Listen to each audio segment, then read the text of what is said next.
Savitri, Book 1, The Book of Beginnings, Canto 1, The Symbol Dawn. All sprang to their unvarying daily acts. The thousand peoples of this soil and tree obeyed the unforeseen instant's urge, and leader here with his uncertain mind alone who stares at the future's covered face, man lifted up the burden of his fate, and Savitri to awake among these tribes, they hastened to join the brilliant summoner's chant, and lured by the beauty of the apparent ways, acclaimed their portion of ephemeral joy, akin to the eternity whence she came. No part she took in this small happiness, a mighty stranger in the human field. The embodied guest within made no response. The call that wakes the leap of human mind, its checkered, eager motion of pursuit, its fluttering hued illusion of desire, visited her heart like a sweet alien note.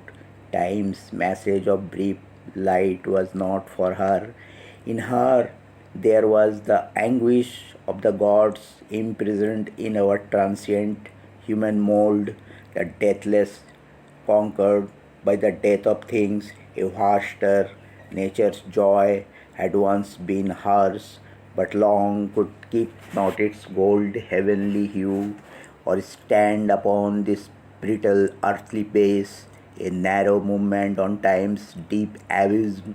Life's fragile littleness denied the power, the proud and conscious wideness and the bliss she had brought with her into the human form, the calm delight that weds one soul to all, the king to the flaming doors of ecstasy, earth's grain that needs the sap of pleasure and tears, rejected the undying rapture's boon offered to the daughter of infinity, her passion flower of love and doom she gave.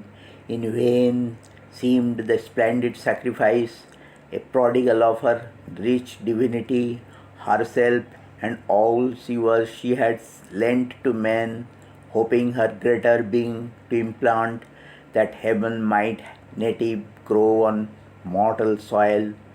Hard is to persuade earth nature's change. Mortality bears ill the eternal's touch. It fears the pure, divine intolerance of that assault of ether and of fire. It murmurs at its sorrowless happiness, almost with hate repels the light it brings. It trembles at its naked power of truth and the might and sweetness of its absolute voice, inflicting on the heights the abysm law. It sullies with its mire heaven's messengers, its thorns of fallen nature are the defense. It turns against the severe hands of grace.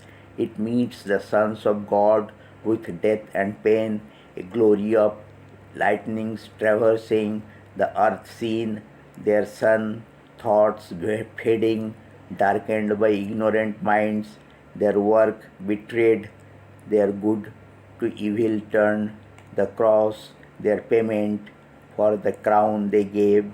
Only they leave behind a splendid name. A fire has come and touched men's hearts and gone. A few have caught flame and risen to the greater life. Too unlike the world she came to help and save. Her greatness weighed upon its ignorant breast, and from its deep chasm welled a dire return, a portion of its sorrow, struggle, fall.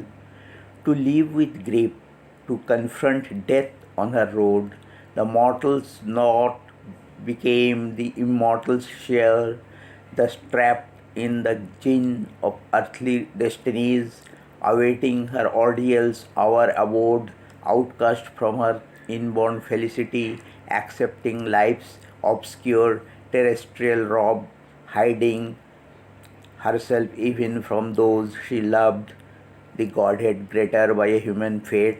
A dark foreknowledge separated her from all of whom she was the star and stay, too great to impart the peril and the pain. In her torn depths she kept the grief not to come, as one who watching over man left blind takes up the load of an unwitting race, harboring a foe whom with her heart she must feed, unknown her act, unknown the doom she faced, unhelped she must foresee and dread and dare. The long foreknown and fatal morn was here, bringing a noon that seemed like every noon, for nature works upon her mighty way, unheeding when she breaks a soul, a life. Leaving her slain behind, she travels on. Man only marks, and God's all seeing eyes, even in this moment of her soul's despair, in its grim rendezvous with death and fear, no cry broke from her lips, no call for aid. She told the secret of her woe to none. Calm was her face, and courage kept her mute, yet only outward self suffered and strove. Even her humanity was half divine. Her spirit opened to the spirit in all. Her nature felt all nature as its own.